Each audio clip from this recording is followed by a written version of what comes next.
Bien, en esta parte que ya nos corresponde la conversación con nuestro invitado de esta noche, que a propósito, ustedes han visto ya la semana pasada, estuvimos hablando con dos sobrevivientes del cáncer de mama, dos mujeres, ¿verdad? Y en esta noche, en este domingo, vamos a estar conversando con un especialista en la oncología, joven, y eso es bueno porque nota del interés que se tiene en este tipo de especialidades, como es precisamente la medicina en el área de la oncología. Y precisamente estaremos conversando con el doctor Edwin Tejada. Doctor, buenas noches. Mucho gusto, gracias Jordi. Gracias por aceptar la invitación. A ti por invitarme. Lo primero es, doctor, como médico, ¿cómo usted se define? Yo me defino como un médico con vocación de servicio y con empatía hacia el paciente. Sobre todo porque la especialidad que nosotros llevamos es una especialidad que requiere de estas cosas fundamentalmente. Entonces, si hay dos palabras para definir como médico es vocación de servicio y empatía. Qué bueno que usted haya dicho eso, porque usted ve que se deja a la libre elección de las palabras de cada persona. Y yo creo que en ese tipo de especialidades se requiere esos elementos que usted acaba de enunciar. ¿Usted estaba consciente cuando asumió la elección en su especialidad de lo que iba a encontrar? No necesariamente, porque ha ido cambiando muchísimo todo el tema del cáncer en muchos aspectos. Pero sí, desde el momento en que tomé la decisión, fue una decisión tomada, yo creo que de forma correcta. Cada vez estoy más contento. Pero obviamente esto es dinámico. Cuando se tomó la decisión habían elementos de diferentes tipos que no están ahora y nosotros nos vamos integrando a todos esos cambios. Yeah. ¿Qué le motivó en ese instante de su decisión de estudiante, en ese momento profesional ya de la medicina, para pasar a la especialidad? ¿Cuál fue el motivo? Sí, ¿Cuál fue la motivación? Fíjate que la oncología es una subespecialidad clínica que generalmente tiene como base la medicina interna, que es una especialidad troncal, digamos, clínica que te dirige hacia una subespecialidad. Entonces, en ese momento, la oncología dentro de las subespecialidades clínicas maneja pacientes con enfermedades muy complejas, como las enfermedades neoplásicas, y conlleva el manejo de un paciente de forma integral, porque no solamente vemos la enfermedad como tal. Nosotros tenemos que ver el ambiente familiar, el ambiente económico, el ambiente social, la enfermedad del paciente. Entonces, tienes que ver ese paciente de forma integral ya dirigido hacia una especialidad como la oncología. Entonces, yo creo que en ese momento, esos fueron los factores que me llevaron a tomar esa decisión, de seguir siendo un clínico, viendo pacientes desde el punto de vista clínico, pero manteniendo ese perfil que lo tiene el internista del manejo integral del paciente, pero ya enfocado hacia una especialidad en particular. Ya, no, está buena. ¿Hay alguna anécdota que usted recuerde que le haya reafirmado la convicción de haber estudiado medicina y la subespecialidad de la oncología?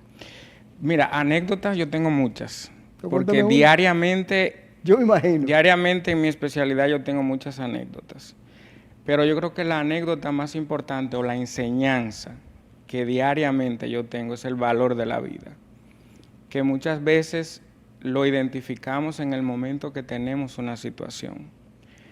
Pero yo que veo pacientes con enfermedades complejas, que muchos de ellos van a llegar al final de la vida por su enfermedad, ahí tú identificas el verdadero valor de la vida y de las cosas importantes, que yo creo que es una enseñanza para todo el mundo, particularmente. ¿Qué tan difícil? Porque cuando lo escuché ahora, es como si realmente saliera la parte humana más que el médico. ¿Qué tan difícil es para un especialista como usted en esa área de trabajar diariamente con casos en el que a mucha gente usted tiene que darle una información no agradable, quizás la peor de su vida, y tener que estar ahí? Sí, mira, es muy complejo, Jordi. Hay una línea muy fina en la que tú te identificas de forma importante con un paciente, sobre todo pacientes jóvenes. O sea, yo tengo pacientes más jóvenes que yo o de mi edad. Obviamente todos los pacientes te impactan, pero tú te identificas porque te ves en el paciente. Entonces, la oncología es una especialidad de difícil manejo que conlleva obviamente una estabilidad de la salud mental del especialista en este caso. Ya. Y que en este país particularmente aún es más difícil el ejercicio de la oncología en particular. Sí.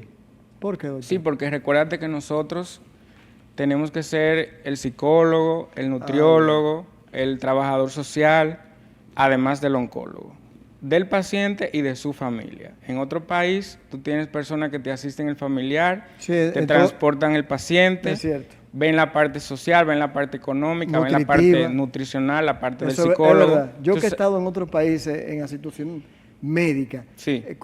Puedo darle confirmación de eso. Sí, sí, sí. Entonces se agrega un poco más para nosotros. Sí, pero particularmente la oncología no es necesariamente como se ve como pacientes con enfermedades terminales, con enfermedades complejas. Hay muchos pacientes que logran sobrevivir a estas enfermedades, que mucha gente no lo ve. Nosotros igualmente vemos pacientes con enfermedades que van a llegar al final de la vida por ellas, pero también vemos muchos logros de pacientes que salen adelante y otros que aún con su enfermedad tienen larga supervivencia con buena calidad de vida. Entonces también vemos esa parte, no es solo la parte un poco oscura que se ve desde afuera. Yo recuerdo que en unos años, porque casi todos los años para esta época, producción hace un trabajo precisamente como un apoyo, como un ámbito de conciencia, de educación. Ahora que estamos en el mes de octubre, que es el mes de la concientización y también de la detectación temprana, o buscando que la gente pueda, especialmente las mujeres, puedan comprender esa parte del cáncer de mama. Y yo recuerdo que hubo una sobreviviente de cáncer sentada ahí que dijo que ella había aprendido que el cáncer no era una sentencia de muerte. Es correcto. Entonces, ahora que usted me dice eso, al contrario, le dio el ánimo de vivir, el desafío, incluso de las que estuvieron aquí la semana pasada, hubo una de ellas que ella dice que no, para que no la confundieran, ella agradecía el cáncer, porque cambió su personalidad, su forma de ver la vida. Sí, sí, yo lo veo a diario en los pacientes. Ya. Sí, sí. Doctor, ¿cómo podemos definir las características, para entrar ya en materia, del cáncer de mama? Bueno, el cáncer de mama, interesante porque en octubre estamos hablando mucho de cáncer de mama, es el mes de la concientización para la detección oportuna y temprana del cáncer de mama. Uno de los tumores más frecuentes en el mundo, en nuestro país. Mundialmente, el cáncer de mama es el más frecuentemente diagnosticado junto al cáncer de pulmón. ¿Del pulmón? De pulmón. Entonces, es una entidad que debemos conocerla. La población en general debe conocerla y la población médica debe conocerla. El cáncer de mama no es más que tumores malignos, porque también hay tumores benignos, pero en este caso vamos a hablar de tumores malignos que se desarrollan en el tejido mamario, en la glándula mamaria, que no solamente está destinado a las mujeres, aunque en una muy baja proporción, pero también existe el cáncer de mama en hombres. Entonces, básicamente el concepto es una neoplasia maligna que se origina en el tejido mamario, tanto en hombres como en mujeres. Ok. ¿Y cuáles serían entonces, en ese sentido, ahora que usted ya entró en materia, los factores de riesgo que más inciden? Vamos a hablar primero de la mujer, aunque ya toquemos al hombre de manera secundaria, en el caso de la mujer. Sí, hay factores de riesgo que están claramente establecidos. Hay otros que hay controversia de si están relacionados o no al desarrollo de cáncer de mama. ¿Cuáles serían esos? La edad es el número uno. ¿La edad? La edad, es decir, es más aunque cada vez vemos más pacientes jóvenes, el cáncer de mama es más frecuente entre la quinta y la sexta década de la vida. Es decir, que las pacientes entre 50 y 60 años son las que solo por edad tienen mayor riesgo de desarrollar cáncer de mama. Sí. Wow. Y luego de ahí hay otros elementos, hay que tomar en... ¿Eso quizá, doctor, es por el cambio hormonal? Sí, obviamente. El cáncer de mama es un tumor que el 60 al 70% está relacionado a elementos hormonales. Ya. Y obviamente todos estos Ahí, cambios ahí es entendible. influyen, sí. Luego de eso tenemos otros factores. Existen los factores genéticos, los factores hereditarios. Y para eso, obviamente, siempre es importante que todo el que esté escuchando este programa Sí. identifique en su familia si ha habido historia de cáncer de mama, ya. cáncer de próstata o cáncer de páncreas. Estos porque todos se relacionan con una alteración genética que puede O heredarse. sea, por ejemplo, para que usted ahora aprovechar ese factor, antes que usted me pase a otro, si una abuela tuvo cáncer, una nieta se tiene que cuidar. Sí, bueno, hay criterios que se suman a una serie de cosas, pero Sí. tomamos en cuenta familiares de primer grado y familiares de segundo ok, grado. Ok. Pero se va sumando si hay cáncer de mama en un hombre en la familia. Si esa paciente viene donde mí y me dice que hay historia de que un tío o su papá tuvo cáncer de mama, ya solo con eso yo tengo que sospechar que definitivamente Ok. es un cáncer de mama hereditario. Ya. Entonces, todas las mujeres, vamos a enfocarnos en las mujeres, deben conocer su historia familiar, porque yo como oncólogo no veo igual una paciente en su escenario cuando tiene una carga genética importante para cáncer de mama para otra que no la tiene. Ya, entiendo. Entonces, otros factores de riesgo es la menopausia tardía, es decir, una mujer, generalmente la edad perimenopáusica y menopausia está en los 45 y 50 años, Ya. pero una mujer que tiene menopausia tardía más allá de los 60 años o que tuvo una menstruación temprana por debajo de los 11 o 10 años, es Sí. una mujer que cuando va a mi consulta yo identifico como un factor de riesgo. ¿Por qué? Porque es una paciente que ha estado expuesta a estrógeno más tiempo que una que tiene Mira qué un periodo de interesante. menstruación menos prolongado. Ya. ¿Y por qué razón, ahora que usted me habla de los 11 como inicial y 50 o 45, Son 50, promedios, son sí. promedios? ¿Por qué ahora, doctor, yo conozco amigas? Bueno, no son el hecho de que yo tenga 3 o 2 o 5, no necesariamente sea una incidencia para un médico, pero yo siento que ha habido mujeres más jóvenes ahora que están siendo afectadas. ¿Por qué razón? ¿Se ha dado algún criterio, alguna opinión médica en ese sentido? Sí, sí, hay mucha investigación relacionado a eso, porque lo que nosotros estamos viendo, no solo en cáncer de mama, cáncer de colon, cáncer de próstata y otros tumores, es que cada vez vemos pacientes más jóvenes. Es decir, el tumor que antes veíamos a los 50 o a los 60 años, estamos viendo a los 30 a 35 años. ¿Qué ha cambiado? ¿La alimentación, doctor? Hay diferentes factores, pero hay 3 que son los más importantes. ¿Cuáles? Factores de contaminación ambiental, Ah, que es uno de ellos. bueno. Los factores relacionados a la alimentación, la industrialización de los países ha influido, y el estilo de vida, el estrés y la ansiedad, que hoy en día es una realidad. Pero no diga que eso, doctor. Sí, sí. Son de las cosas que se están estudiando Ya. para el desarrollo de tumores. Por ejemplo, en cáncer de colon, esto altera las bacterias que viven, por ejemplo, en el intestino, y estamos viendo pacientes con cáncer de colon más jóvenes. Y resaltar, Jordi, que estas pacientes que tienen tumores Sí. en edades más jóvenes son tumores que característicamente son más agresivos en su comportamiento. Sí.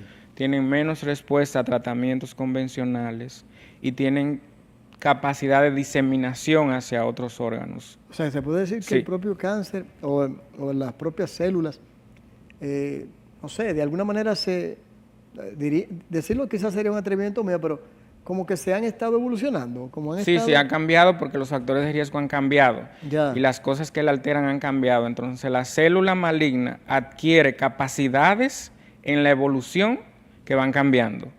Y en este caso le confieren resistencia al tratamiento, agresividad y una serie de cosas. Wow. Bueno, doctor, vamos a detenernos en esa parte para pasar a la pausa y entonces regresar con otras preguntas y también otras curiosidades que tenemos para nuestros amables televidentes y también aquellos que nos van a ver en YouTube sobre el tema del cáncer de mama. Estamos conversando en esta noche, amigas y amigos, con el doctor Edwin Tejada, quien es con su especialidad oncólogo, y precisamente el tema que estamos tratando es el cáncer de mama por el mes de octubre, mes de la concientización y de la detectación temprana precisamente del cáncer de mama. Bien, amigas, amigos, estamos de regreso en esta parte. Hoy, en esta noche, estamos conversando con un especialista en la materia de la oncología, o una su especialidad, médico, y lo que hemos querido es llevar conciencia, educación, que es lo que más se requiere en este tema, a propósito del mes de octubre, mes de la concientización del cáncer de mama, para la detectación temprana, porque eso es importante a la hora de que usted llegue a su oncólogo o su ginecólogo, dependiendo de cuál sea la vía en la que usted pueda utilizar. Y precisamente para eso tenemos en esta noche al doctor Edwin Tejada. Doctor, hay unas estadísticas, a propósito de lo que estábamos hablando en el segmento anterior, y que ahora se ven casos más jóvenes, que a lo que se refería antes, que la mujer podía tener el cáncer de mama, tenía que estarse cuidando a los 45, los 50, por el asunto del cambio hormonal. Pero hay unas estadísticas que yo las estuve observando, que por ejemplo, en la primera y segunda etapa, en la que se verifica un cáncer, hay un 43%. Sin embargo, este estudio refleja, creo que es Salud Pública, que se está descubriendo en un 57% ya en la tercera etapa o cuarta, que es prácticamente la etapa terminal. ¿Usted está de acuerdo con ese tipo de estadísticas y a qué se está debiendo esto? Sí, bueno, Jordi, yo creo que es diferente en la práctica diaria. Ah, sí. Nosotros, yo creo que el 60 al 65% de las pacientes vienen con enfermedad, no necesariamente metastásica, que es una etapa 4, pero las pacientes regularmente llegan a la consulta con una etapa 2 o 3, es decir, tumores que miden más de 5 centímetros o pacientes que ya tienen ganglios con infiltración del tumor en la axila. Entonces, son las pacientes que no se pueden operar de inicio, por eso regularmente vemos que las pacientes refieren que no la pudieron operar de inicio, sino que le dieron un tratamiento inicialmente. Pero doctor, para llegar dentro de la ignorancia que uno pueda tener como ciudadano, porque uno lo que es abogado y uno ha investigado como comunicador, y lo recuerdo porque el caso de mi madre, vamos a decir que se detectó quizás una etapa ya 3 muy avanzado, pero para que llegue a una etapa 3 tiene que notarse ya. Sí, Jordi. ¿Entiendes? Yo creo que, o sea, ¿qué pasa? Es una enseñanza que yo creo que este programa también tiene que llevar, es que las pacientes se esperan mucho en la casa. O sea, lo que yo veo en la consulta es que las pacientes tienen hasta un año, que te dices, doctor, yo me sentí la bolita hace un año. ¿Pero qué le dicen? O sea, que esperan a ver si mejora, que no quieren ir al médico porque tienen miedo, porque no le quieren decir a sus hijos. Y esa es la realidad, eso es lo que yo veo diariamente. Bueno, ese fue el caso de mi madre. Sí, entonces, regularmente, fíjate que la mujer es muy cuidadosa con esa parte de no querer comentarlo, no querer decirlo, no quiere que la vean. Entonces se queda tranquila, espera un tiempo a ver si le mejora, si hay una inflamación. Entonces llegan ya con el ginecólogo o con su médico cabecera cuando ya es un tumor que ha crecido durante un tiempo. Wow.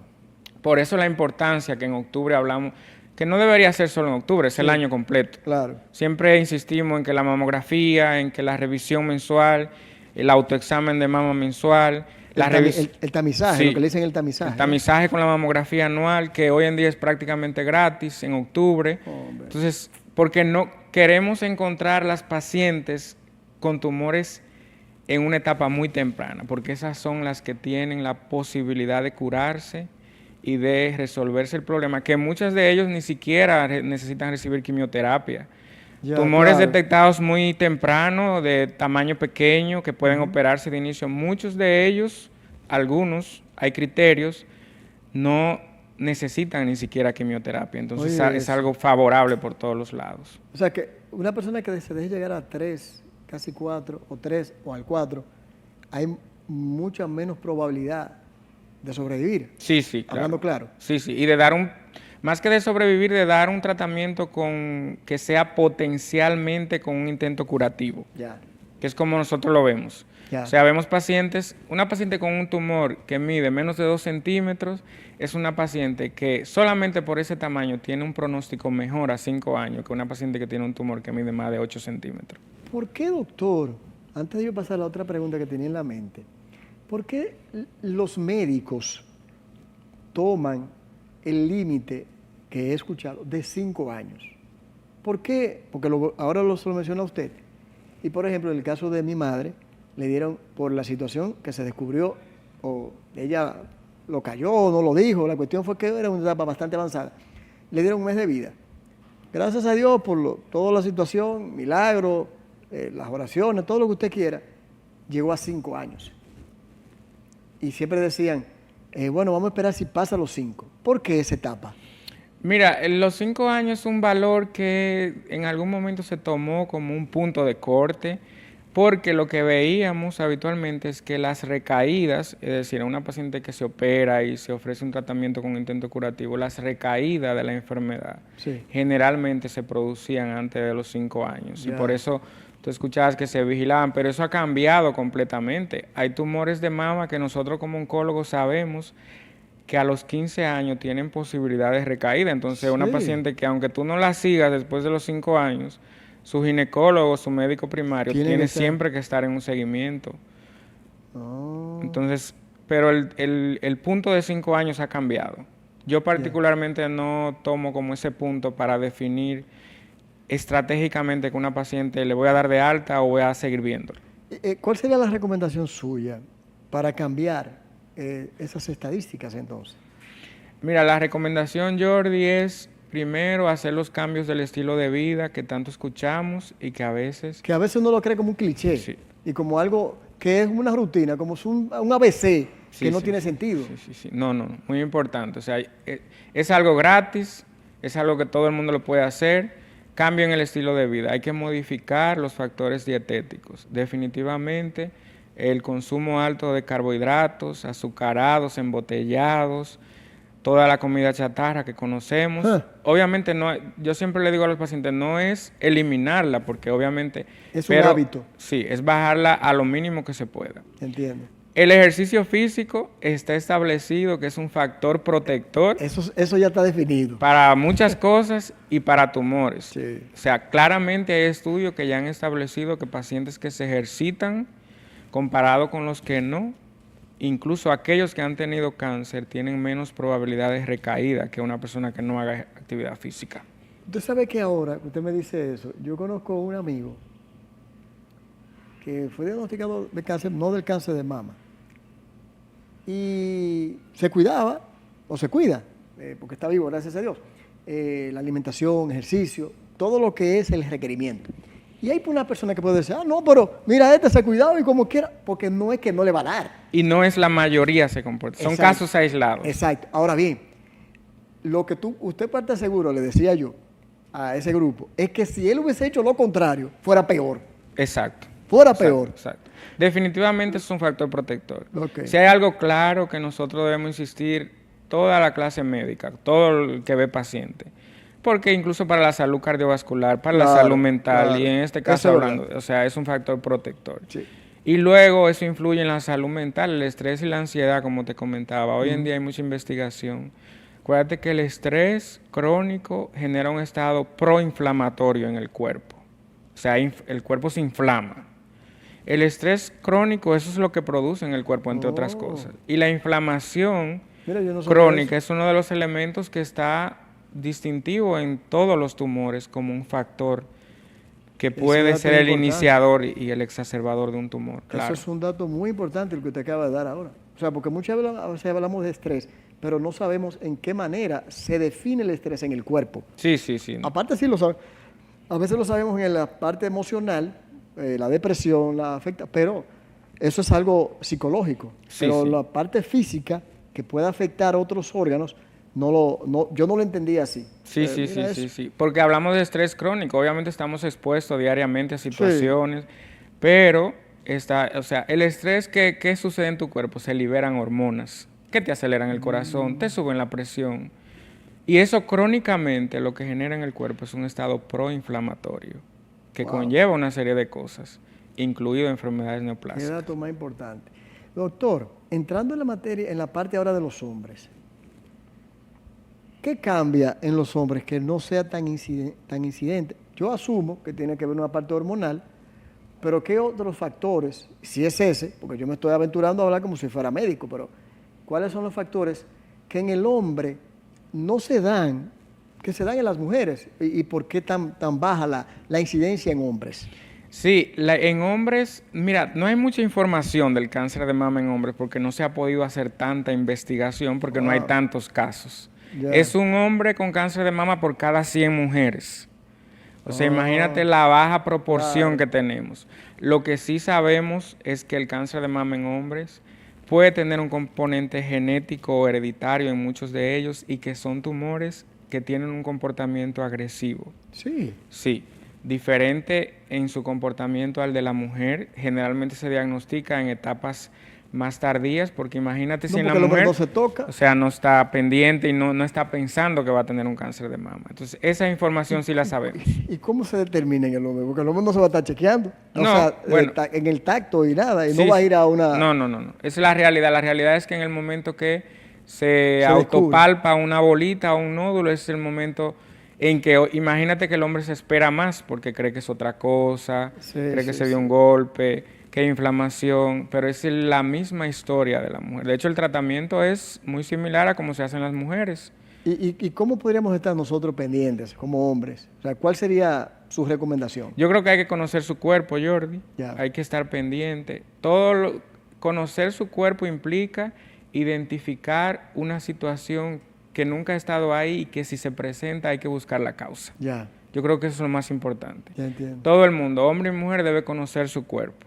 Desde que hay algo diferente, sobre todo una bolita, que puede ser la señal de una serie de cosas. Una bolita en la axila. Ya. Hay que revisarse las axilas, los ganglios inflamados en las axilas. Fíjate que comúnmente tú escuchas los golondrinos. Sí.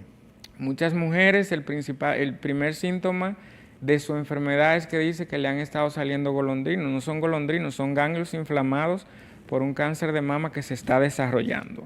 Estos son detalles que hay que tenerlo en cuenta. Ya. Toda bolita, todo nódulo que uno se sienta, hay que ir a una revisión médica. Una revisión.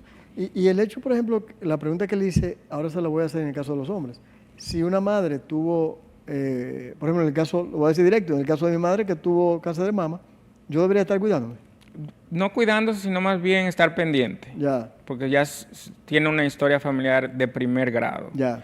Entonces, pero también, Jordi, en el caso del componente genético es importante entender que eso no solamente predispone a cáncer de mama.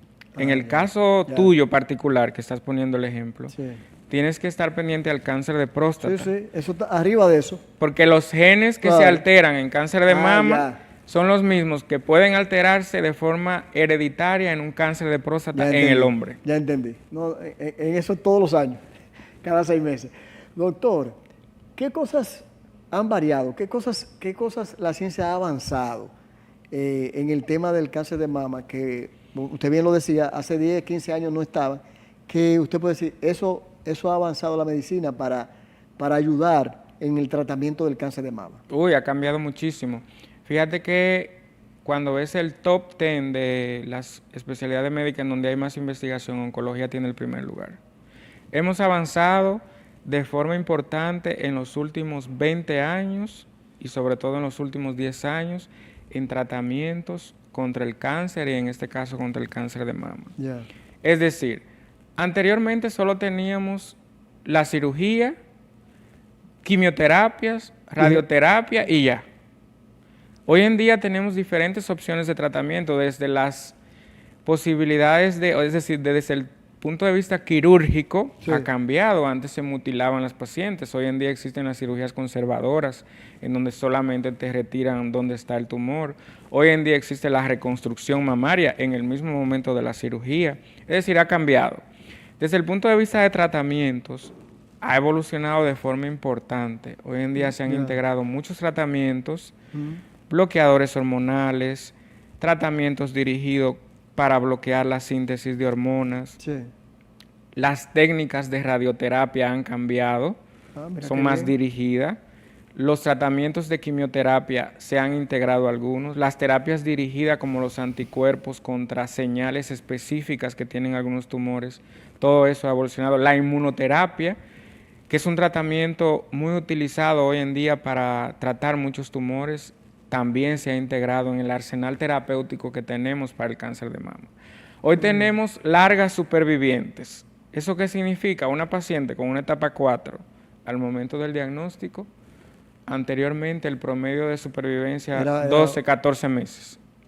Hoy en día hay pacientes que tienen promedio de supervivencia de 60 meses, que son 5 años, con un buen tratamiento. Entonces, de que hemos avanzado muchísimo. En este país tenemos la realidad de la limitante que tenemos, del acceso a recursos. Eso le iba a preguntar, que cómo a nivel de seguridad social usted ve, y a nivel de salud pública, cómo ve que vamos nosotros en el país a nivel de cáncer de mama. Yo lo veo, Jordi, siéndote muy honesto, y en base a lo que yo veo diariamente en mi consulta, es que estamos mal. Ya. Definitivamente, la realidad diaria que vemos en muchos pacientes es que el acceso a medicamentos de alto costo está muy limitado. Pero yo no entiendo, porque el otro día leí, a propósito de la entrevista con usted, que de 1 millón ya pasaban a 2 millones lo que aportaba el sistema, y que había más posibilidades de BRCA1, BRCA2, de los medicamentos. Entonces, en la realidad no se da eso. No, yo creo que más allá de ver los números, hay que ver cuál es la realidad. Ya. Y también identificar todos los... Acuérdate que en esto hay diferentes actores involucrados. Sí, eso es verdad. Que conforman el sistema de salud. El negocio. No lo podemos ver nada más como el gobierno de turno o del Estado. Es un sistema en donde incluso los médicos son parte y actores de ese sistema. Estamos de acuerdo. Entonces yo creo que más que ver esos números y que salga la prensa, hay que ir al terreno, hay que identificar cuál es la función de todos los actores, cuál es la realidad en la práctica diaria. Pero yo sí te puedo decir que esa es una deuda que tiene el Estado dominicano con las pacientes de cáncer de mama específicamente. Qué gran frase usted acaba de decir, es una gran verdad. Para finalizar, doctor, recomendaciones así que se nos hayan podido quedar, que pudiésemos aportarle a la teleaudiencia, a todos aquellos que nos van a ver en YouTube y en cualquier otra vía, ¿cuál sería? Sí, mira, Jordi, yo creo que este mes, aunque siempre deberíamos estar hablando de esos temas que a veces se olvidan, yo quisiera que se hable un poco más de la parte educativa, que también eso es rol del médico. Yo creo que octubre es el mes para que toda mujer mayor de 40 años, 45 años, si es que no tiene una historia familiar, que tiene que comenzar antes, vaya, se haga su chequeo con su ginecólogo, con su internista, se haga su mamografía, su sonografía mamaria, en búsqueda de detectar cualquier alteración de forma temprana. Hacer cambios del estilo de vida, cambiar el hábito alimenticio, integrar el ejercicio físico, pero sobre todo conocer su cuerpo y acudir a sus chequeos. Esa es la enseñanza que debemos tener de todo esto. Qué bien. Doctor, ¿dónde lo podemos encontrar? Yo trabajo en la Unión Médica y en Oncocer, ahí estoy a la orden para cualquier cosa. Y bueno, abierto para lo que sea. Bueno, doctor, la verdad que gracias. Un placer, que un tema tan delicado y también muchas veces un poquito que toca sensibilidad. Me dio gusto poder contar, y producción, y papá Dios sabe, que estuviera aquí el doctor Edwin Tejada es obra de papá Dios. Porque lo que me he encontrado en usted como profesional, lo felicito. Gracias, gracias. Mucha empatía se le nota al hablar del tema. La verdad que usted debería ser el ejemplo de muchos otros médicos. Bueno, nuestra conversación sobre el tema, el interés de nosotros como equipo, como producción, es llevar la conciencia. Lo hacemos año tras año. Buscamos sobrevivientes, traemos sus especialistas en este tema, precisamente para que usted pueda, ¿verdad?, llevar a su vez otras cadenas de información y de educación en este tema del cáncer de mama detectado a tiempo. Así que vamos a la pausa.